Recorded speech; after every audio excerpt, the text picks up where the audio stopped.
글로벌 투자에 관한 유용한 정보를 전해드리는 시간입니다. 도움 말씀 위해서 유한타증권 글로벌 인베스트먼트 본부의 유동원 본부장 나오셨습니다. 안녕하십니까? 안녕하십니까? 자, 본부장님, 저희가 왜 그런지 모르겠는데 본부장님 나오실 때마다 사상 최고치 행렬을 이어가고 있습니다. 오늘도 다우지수 S&P 500 지수 다시 한번 최고치 랠리를 펼쳤는데 현 시점에서 이렇다 보니까 포트폴리오 구성에 대한 고민을 안 할 수가 없겠죠. 네. 2달 전만 해도 정반대였죠. 네. 계속 시장이 하락하면서 제가 드렸던 말씀은 저가 분할 매수를 하자. 대세 상승장 아래의 조정이기 때문에 4월 중순 1, 4분기 실적 발표 전까지는 계속적으로 저가 분할 매수를 하자라고 말씀을 드렸었고 3월 말 4월 초가 되니까 오히려 템포가 좀 빨라지는 모습, 시장이 바닥을 찍었다라는 말씀을 드렸고 좀 더 빠르게 적극 매수를 하시라는 말씀을 드렸습니다. 근데 중요한 부분은 상승 추세에 들어갔었을 때 포트폴리오를 어떻게 구성하느냐가 굉장히 중요하죠.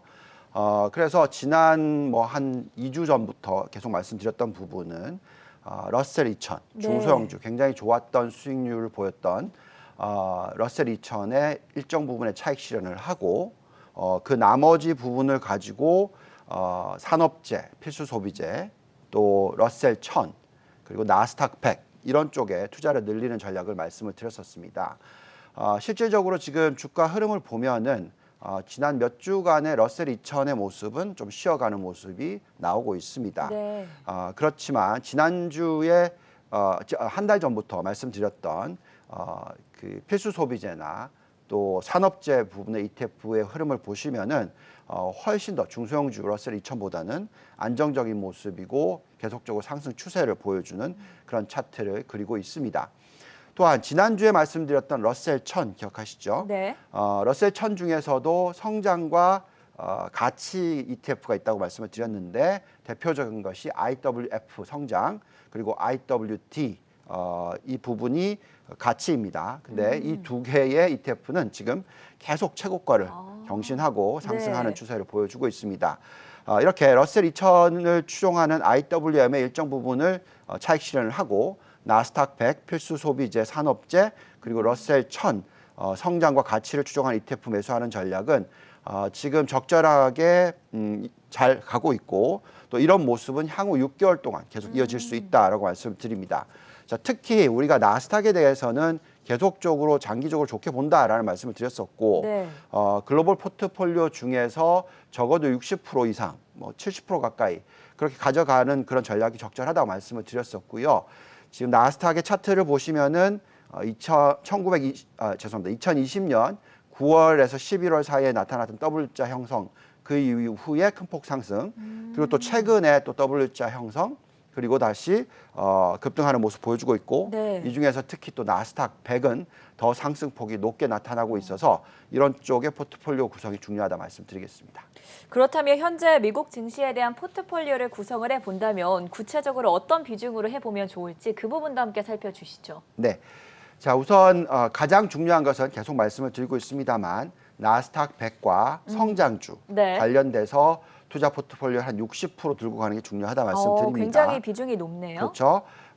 QQQ나 그 QQQ보다 좀 더 세분화하고 싶으시면은 전기차 배터리, 신재생 에너지, 반도체 장비 이런 관련된 ETF를 여기에 포함하시면 되고요. 60%에 그 이외에 중소형 가치주 IWN 한 5% 정도 가져가시고요. 또 러셀 1000 가치주 한 5% 정도, 그래서 가치주 10%, 그다음에 러셀 1000 성장주 IWF 10% 정도, 그리고 또 산업재 XLP 10%, 필수 소비재 BIS 10% 이렇게 포트폴리오를 구성하시면 적절한 투자가 되지 않을까라는 생각이 듭니다. 그런데 일부에서는 너무 가치주 비중이 적은 게 아니냐 이렇게 말씀하시는 분들도 있으실 수 있죠. 자, 그럴 때는 포트폴리오 좀 다르게 구성해봤습니다.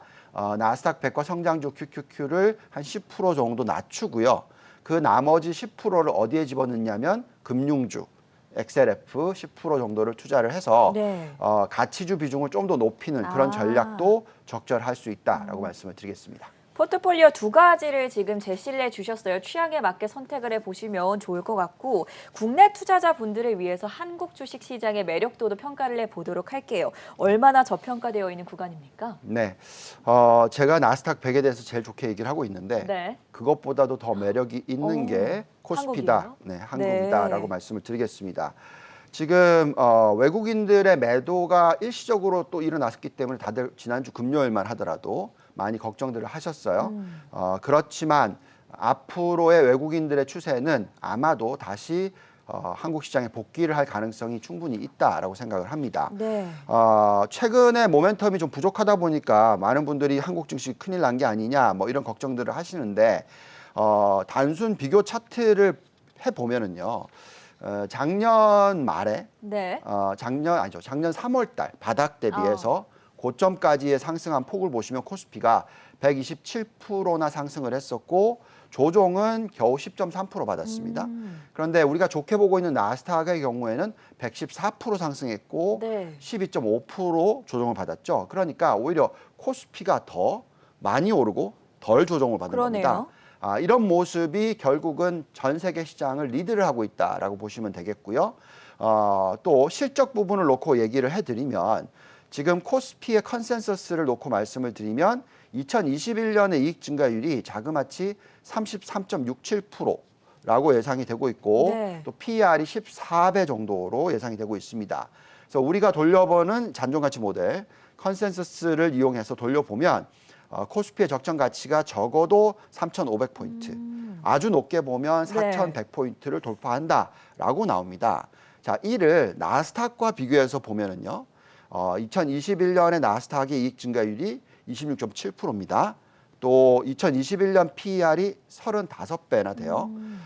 그렇기 때문에 상대적으로 매력도는 지금 코스피가 더 높다고 나오고요. 물론 나스닥 또한 잔존가치 모델을 돌려봤었을 때 적절한 가치는 적게 보면 14,800포인트 정도, 네. 높게 보면 17,200포인트 정도로 나옵니다. 그래서 충분히 나스닥과 나스닥 100도 매력이 있는데 그보다 더 매력이 있는 게 한국 코스피다라고 말씀을 드리겠습니다. 저는 이 부분은 사실 처음 듣는 부분이라서 한국 증시가 얼마나 저평가되어 있고 오히려 나스닥 지수보다도 그 정도만큼이나 상승 여력이 충분하다는 점을 확인을 해볼 수가 있었고요. 또 본부장님 하면 저희가 반도체를 빼놓을 수가 없지 않겠습니까? 네. 반도체 대표 종목들로 비교를 해봤을 때는 한국과 미국 결과가 어떻게 나오고 있습니까? 네, 마찬가지로 그만큼 한국이 저평가되어 있다라고 판단이 듭니다. 우리가 흔히 얘기하는 이제 메모리 대표 네. 종목들 다 아시는 삼성전자, SK 하이닉스 그리고 미국의 마이크론이 있습니다. 지금 현재의 삼성전자와 SK 하이닉스의 네. PER을 보시면은 21배에서 22배 정도 되는 모습이고요. 반면에 마이크론 같은 경우에는 PER이 34배, 34배 정도 됩니다. 그러니까 엄청난 프리미엄의 거래가 되고 있다라고 말씀을 드리겠고요. 또 시가총액으로 계산하면 지금 마이크론이 SK 하이닉스보다 더 큽니다. 네. 근데 시장 점유율은 당연히 SK 하이닉스가 더 높죠. 그만큼 또 저평가되어 있다라고 말씀을 드리겠습니다. 많은 분들이 지금 삼성전자나 SK 하이닉스의 주가 흐름이 좀 지루하죠. 그렇죠. 예, 그렇다 보니까 많이 힘들어 하시는데 너무 걱정을 하지 말라고 말씀을 드리는 이유가 이만큼 이렇게 저평가되어 있다는 부분을 말씀을 드리겠고요. 또한 오는 4월 20일이나 22일 사이에 고객사와 디바이스 메이커 간의 고정가 협상이 이루어지게 될 겁니다. 이 숫자들이 아마도 두 자릿수 이상의 상승이 예상이 됩니다. 네. 자, 이렇게 되면 관련된 메모리 반도체 서버 디램 관련된 수요가 굉장히 크게 늘어나고 여기에 매출 증가, 이익 증가가 크게 일어날 것 같습니다. 그래서 삼성전자, SK 하이닉스 둘 다 1사분기 대비해서 2사분기 실적이 크게 올라갈 확률이 높다 보니까 이런 부분을 감안한다면 아마도 한국의 반도체 업종은 큰 폭의 상승을 할 수 있지 않을까라는 기대를 가지고 있습니다. 한 이번 달 말 정도까지는 조금 더 인내심을 갖고 기다려보자라고 조언을 해주셨고 향후 금리 흐름과 시장 흐름에 대해서는 어떻게 점검하고 계십니까? 네, 자, 많은 분들이 이제 생산자 물가 지수가 빠르게 네. 올라오다 보니까 작년 동기 대비해서 4.2%나 늘어났었습니다. 자, 그런데 제가 말씀드리는 것은 10년 국채 금리가 빠르게 올라갈 것 같지는 않다라고 계속 말씀을 드렸어요. 자, 그 이유는 생산자 물가 지수가 올라가면서 코스트 푸시 인플레이션이 일어날 수는 있으나 수요의 증가에 따른 어떤 인플레이션 자극은 한정적일 것이다라고 예상을 하고 있습니다. 자, 그 이유는 지금 미국의 임금 상승률 추세가 겨우 1%대라고 말씀을 드립니다. 여기에 또 아까 보니까 대출 증가율도 많이 줄었죠. 자, 이런 부분을 감안하면은 아마도 소비는 보복 소비가 일어나면서 큰 폭으로 늘어나지만 장기적으로 놓고 보면 안정을 찾을 것이다라고 예상을 하고 있습니다. 자, 그래서 미국의 10년 국채 금리가 아마도 1.5%에서 2% 사이의 박스권을 장기적으로 만들어 준다면 이는 그만큼 골디락스 구간이다라고 말씀을 드리겠고, 낮은 금리 시대에서는 성장 주냐 가치 주냐 이런 논란을 하지 마시고 상대적으로 어떤 기업들이 돈을 많이 벌고 있느냐, 얼마나 자기 자본 수익률이 높으냐 이를 판단하면서 투자하시는 것이 중요하다 말씀을 드리겠습니다. 끝으로 국가별 상대적 매력도 확인해 볼 텐데요. 한국의 매력도 글로벌 전체로 보면 어느 정도를 차지하고 있습니까? 네, 이 부분을 봐도 지금 한국이 1등입니다. 네, 제가 들여다보는 25개, 이제는 26개를 들여다보는데 26개 국가 중에서 지금 선진국 중에서 가장 매력도가 높다라고 말씀을 드리는 부분이 나스닥 100입니다. 그런데 그것보다 더 높게 나타나는 것이 한국의 코스피고요. 또 대만입니다. 그래서 지금은 어떻게 보면은 이 대표적인 성장 업종인 반도체, 또 파운드리, 뭐 이쪽 메모리 파운드리 둘 다 매력이 있다 보니까 지금 전체적으로는 한국과 대만에 대한 초점을 맞출 필요가 있고요. 그렇다고 해서 한국과 대만만 투자를 하시면 안 되겠죠. 왜냐하면 신흥국의 시가총액 비중은 전체 글로벌 시장의 20%밖에 되지 않습니다. 자, 그래서 한국과 대만 정도를 전체 글로벌 포트폴리오 20% 정도를 가져가면 이는 좀 적절한 투자 포트폴리오가 되지 않을까라는 기대를 가지고 있습니다. 오늘은 특히나 해외 주식뿐만이 아니라 국내 주식까지 국내외를 넘나들면서 다양한 이야기를 전해주셨는데요. 혹시라도 놓치신 분들을 위해서 저희가 한국경제 유튜브에 편집된 영상 올라가 있으니까 참고를 해보시면 좋을 것 같고요. 지금까지 유한타증권의 유동원 본부장과 함께했습니다. 고맙습니다. 감사합니다.